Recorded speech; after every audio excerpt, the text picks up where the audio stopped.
कर्पूरगौरं करुणावतारं संसारसारं भुजगेन्द्रहारं हो सदा वसन्तं हृदयारविन्दे सदा वसन्तं हृदयारविन्दे भवं भवानी सहितं नमामि भवं भवानी सहितं नमामि।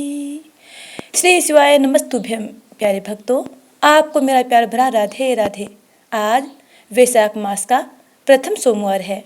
आज हम सुनपान करेंगे सोमवार व्रत कथा। तो आइए बिना समय गंवाए कथा शुरू करते हैं। एक बार भगवान भोलेनाथ और माता पार्वती जी मृत्युलोक घूमने की इच्छा से मृत्युलोक में आए। यहाँ माता पार्वती व भगवान शंकर जी मृत्युलोक में घूमते घूमते विदर्भ देशांतर्गत अमरावती नामक नगरी पहुँचे, जो कि बहुत ही सुंदर थी। यहाँ उन्होंने देखा कि अमरावती नगरी अमरपुरी के दृश्य सभी प्रकार के सुखों से परिपूर्ण थी। उस नगरी में राजा द्वारा बनवाया हुआ बहुत सुंदर भगवान भोलेनाथ जी का मंदिर भी था। उस मंदिर में भगवान भोलेनाथ जी और माता पार्वती निवास करने लगे। एक दिन माता पार्वती जी ने भगवान से कहा, हे प्रभु, आज तो हम दोनों चौसर पासा खेलेंगे। शंकर जी ने माता पार्वती जी की बात मान ली और चौसर खेलने लगे। उसी समय मंदिर का पुजारी ब्राह्मण मंदिर में पूजा करने के लिए आया हुआ था। माता ने ब्राह्मण को देखकर एक प्रश्न किया कि पुजारी जी बताओ कि इन बाजी में दोनों में से किसकी जीत होगी और किसकी हार होगी। ब्राह्मण ने बिना सोचे समझे कहा कि भगवान भोलेनाथ ही जीतेंगे। कुछ समय बाद बाजी समाप्त हुई और माता पार्वती जी की विजय हो गई। माता पार्वती को ब्राह्मण के झूठ बोलने पर क्रोध आया और कोढ़ी होने का श्राप दे दिया। भगवान शंकर जी के बहुत समझाने के बाद भी माता नहीं मानी और वो दोनों वहाँ से चले गए। कुछ समय बाद उस ब्राह्मण पुजारी को कोढ़ होने लगा और धीरे धीरे उसके सारे शरीर में कोढ़ हो गई। ऐसे में वह बहुत ही परेशान व दुखी रहने लगा। इस तरह कई दिन बीत गए। फिर एक दिन देवलोक की अप्सराएं शिव जी की पूजा करने उसी मंदिर में आई। अप्सराओं ने उस पुजारी के कष्ट को देखकर बड़े दया भाव से उसके रोगी होने का कारण पूछा। तब पुजारी जी ने आप बीती सभी बातें निसंकोच होकर उन अप्सराओं को बता दी। यह सुनकर वो अप्सराएं बोली, हे ब्राह्मण, तुम दुखी मत हो। भगवान भोलेनाथ जी आपके सभी कष्टों को दूर कर देंगे, परंतु तुम्हें श्रेष्ठ 16 सोमवार के व्रत पूरे विधि विधान और भक्ति भाव से पूरे 16 व्रत करने होंगे और 17वें सोमवार के दिन पाव सेर पवित्र गेहूं के आटे की बाटी बनाएं। उसके बाद घी और गुड़ मिलाकर चूरमा बनाकर भगवान भोलेनाथ जी को प्रसाद चढ़ाना और बाकी के प्रसाद को मंदिर में उपस्थित भक्तों को बांट देना। ऐसे करने से आपकी सभी मनोकामनाएं पूरी होंगी। ऐसा कहकर अप्सराएं देवलोक चली गई। ब्राह्मण भी यथाविधि 16 व्रत सोमवार के करने लगा। ऐसे में भगवान भोलेनाथ की कृपा से धीरे धीरे ब्राह्मण पुजारी कोढ़ से मुक्त होने लगा। कुछ समय बाद भगवान शंकर जी और माता पार्वती जी फिर से उसी मंदिर में पधारे। तब माता ने उस ब्राह्मण को रोग मुक्त होने का कारण पूछा। तो ब्राह्मण ने माता को 16 सोमवार के व्रत के बारे में विस्तार से बताया। ब्राह्मण की बात सुनकर माता पार्वती जी बेहद प्रसन्न हुई और पुजारी से 16 सोमवार के व्रत की विधि भी पूछी। उसी दिन से माता पार्वती जी भी 16 सोमवार व्रत करने लगी और लगातार 16 व्रत किए। ऐसे में उनकी मनोकामनाएं पूरी हुई। उनके रूठे पुत्र स्वामी कार्तिकेय जी स्वयं ही माता के आज्ञाकारी हो गए। फिर एक दिन कार्तिकेय को अपना विचार परिवर्तन होने का रहस्य जानने की इच्छा हुई और वह अपनी माता के पास आए और बोले कि आपने ऐसा क्या उपाय किया जिससे मेरा मन आपकी ओर आकर्षित हो गया। तब माता पार्वती जी ने उन्हें 16 सोमवार कथा सुनाई। तब कार्तिकेय ने अपनी माता से कहा, इस व्रत को मैं भी करूँगा, क्योंकि मेरा प्रिय मित्र ब्राह्मण दुखी दिल से प्रदेश गया है। हमें उससे मिलने की बहुत इच्छा होती है। फिर कार्तिकेय जी ने 16 सोमवार के व्रत पूरे विधि विधान से किए और उनकी भी इच्छा पूरी हो गई। उन्हें अपना प्रिय मित्र मिल गया।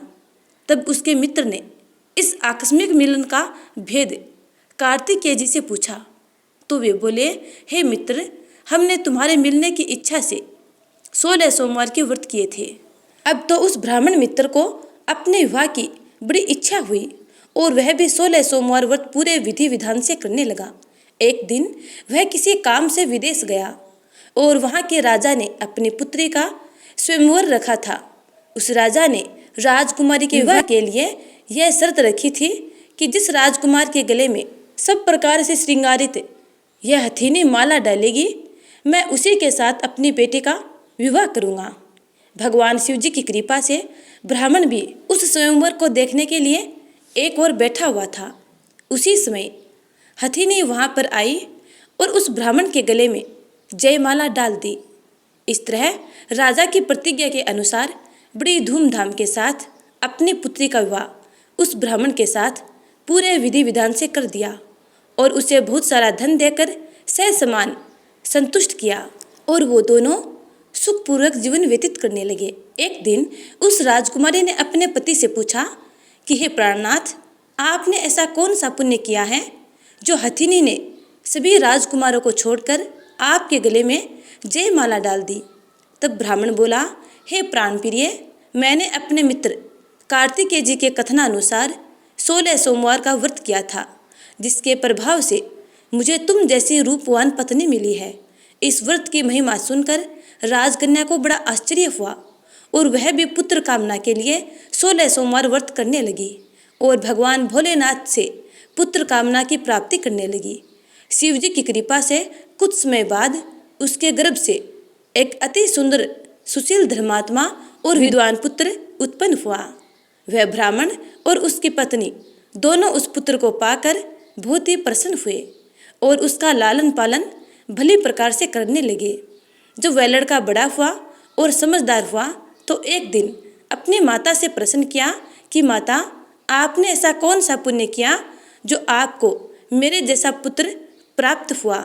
पुत्र की बात सुनकर उस राजकुमारी ने अपने द्वारा किए गए 16 सोमवार व्रत की कथा और पूरे नियमों के बारे में उसे बताया। उस लड़के ने इस व्रत को सब तरह से मनोरथ पूर्ण करने वाला सुनकर उसके मन में राज्याधिकार पाने की इच्छा हुई। उस लड़के ने उसी दिन भगवान शिव जी को प्रसन्न करने के लिए 16 सोमवार के व्रत पूरे नियमों से करने लगा। एक दिन दूसरे देश के राजा के दूत ने आकर उसको उनकी राजकुमारी के लिए चुना और उसे अपने साथ ले आए और राजा ने अपनी राजकुमारी का विवाह उसके साथ कर दिया। धीरे धीरे राजा वृद्ध हो गया और उसके लिए राजकाज संभालना मुश्किल हो गया। उसने अपने दामाद का राज्य तिलक कर दिया और वहाँ का राजा घोषित कर दिया। इस तरह ब्राह्मण पुत्र राजा बनकर भी यह व्रत करता रहा। जब 17वां सोमवार का व्रत आया तो उसने अपनी रानी से सभी सामग्रियों सहित भगवान भोलेनाथ जी के मंदिर में आने को कहा, किंतु रानी मंदिर में नहीं आई और उसने अपने दास दासियों को पूजा की सामग्री लेकर मंदिर भेज दिया। राजा ने पूरे विधि विधान से भगवान शिव जी की पूजा की। जब वह वहाँ से जाने लगा तो उसने सुना कि आकाशवाणी से एक आवाज़ आई और उसने कहा, हे राजा, अपनी इस रानी को राजमहल से निकाल दे, नहीं तो ये तेरा सर्वनाश कर देगी। इस वाणी को सुनकर राजा आश्चर्य में पड़ गया और उसने तुरंत मंत्रियों की बैठक बुलाई और आप बीती सुनाई। मंत्री आदि सभी बड़े विस्मय और दुख में डूब गए, क्योंकि जिस कन्या के साथ राज्य मिला है, राजा उसी को राज्य से निकालने का जाल रच रहा है। यह कैसे हो सकेगा। अंत में राजा ने अपनी रानी को राजमहल से निकाल दिया। रानी दुखी हृदय से अपने भाग्य को कोसती हुई अपने राज्य से बाहर चली गई। बिना चप्पलों के और फटे वस्त्र पहने भूखी प्यासी धीरे धीरे चलकर एक नगर में जा पहुंची। उस नगर में एक बुढ़िया रोज सूत काट कर बेचने जाती थी। रानी की करुण दशा देख बुढ़िया बोली, तू मेरे साथ चल, मेरे सूत बिकवा दे, मैं वृद्ध हूँ, भाव नहीं जानती। यह सुनकर रानी बुढ़िया के सिर से सूत की गठरी उतार कर अपने सिर पर रख ली। अचानक से आंधी आई और बुढ़िया के सभी सूत हवा में उड़ गए। बेचारी बुढ़िया बहुत पछताई और रानी से कहा कि दूर रहना मेरे से। अब रानी एक तेली के घर गई और काम मांगने लगी, कि अचानक से उस तेली के सभी मटके शिवजी के प्रकोप से चटक गए। ऐसी दशा देखकर उस तेली ने रानी को अपने घर से निकाल दिया।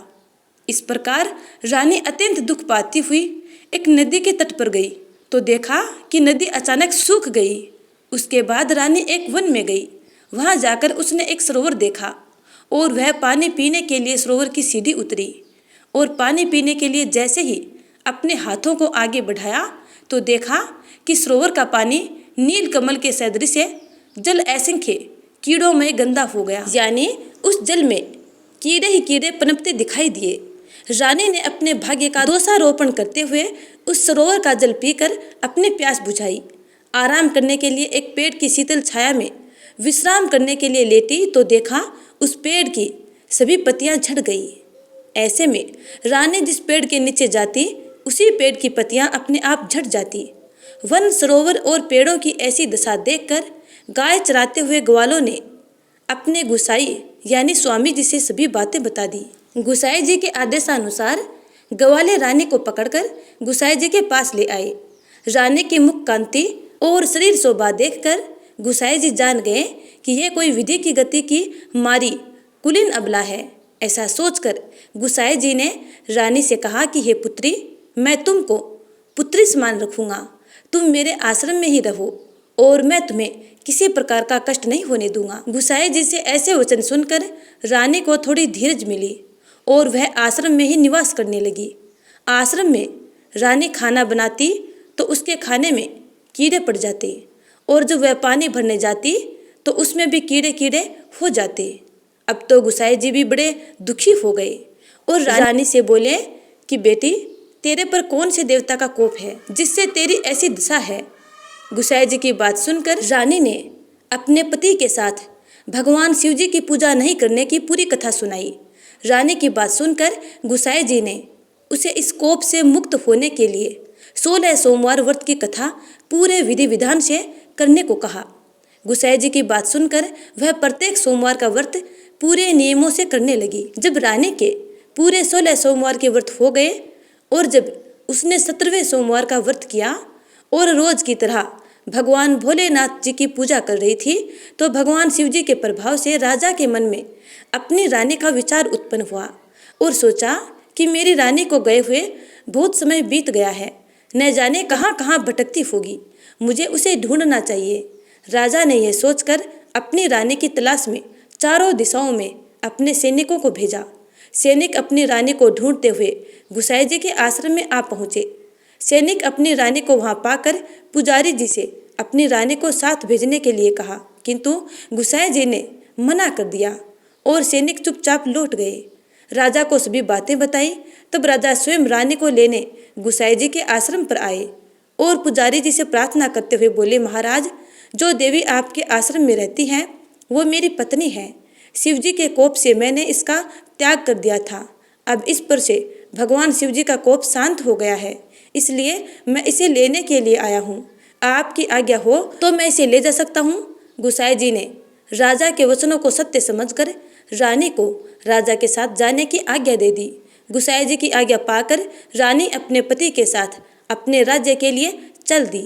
रानी के आने की खबर पाकर राज्य के निवासी अनेक प्रकार के बाजे बजाने लगे।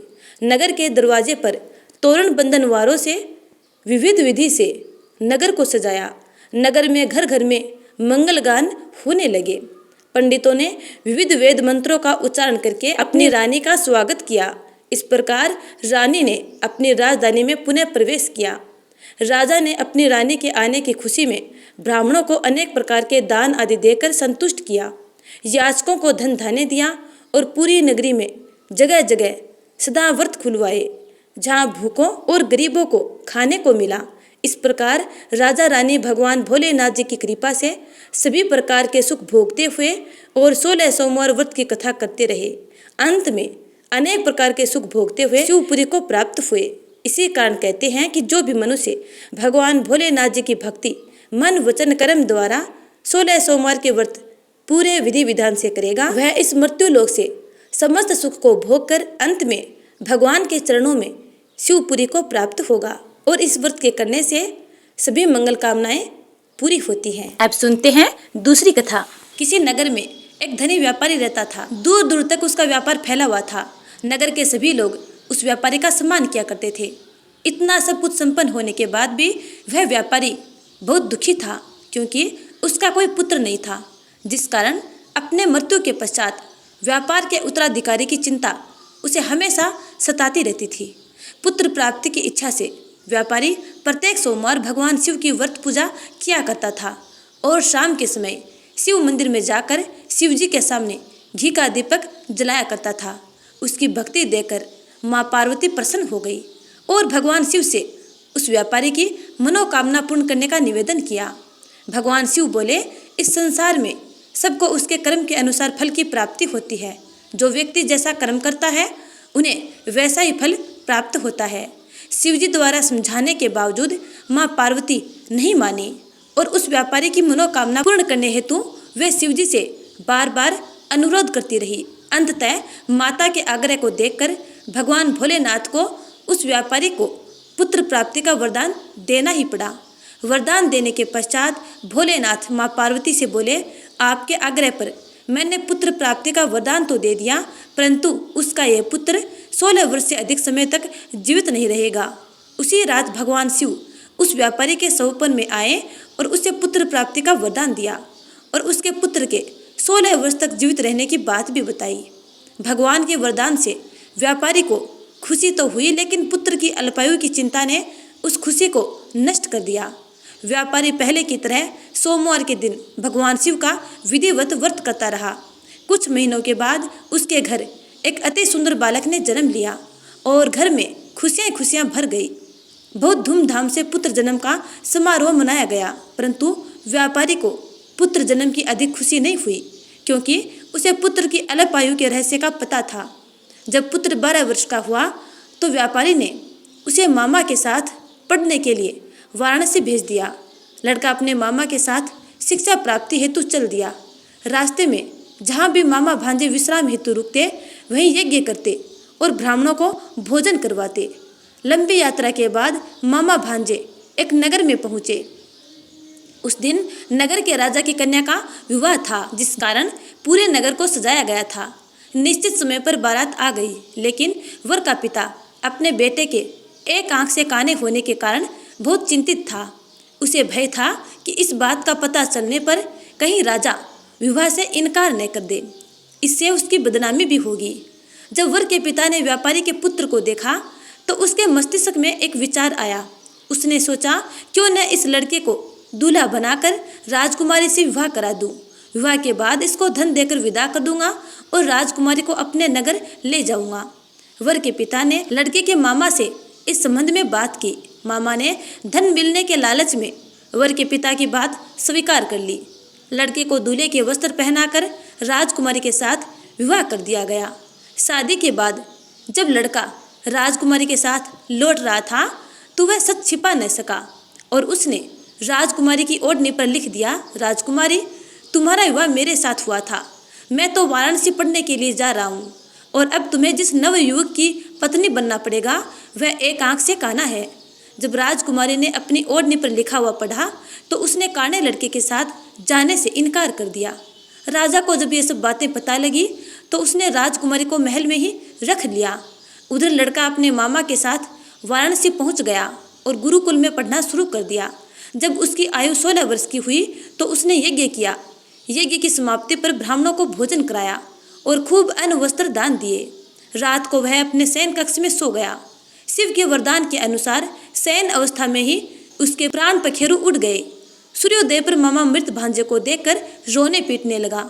आसपास के लोग भी एकत्र होकर दुख प्रकट करने लगे।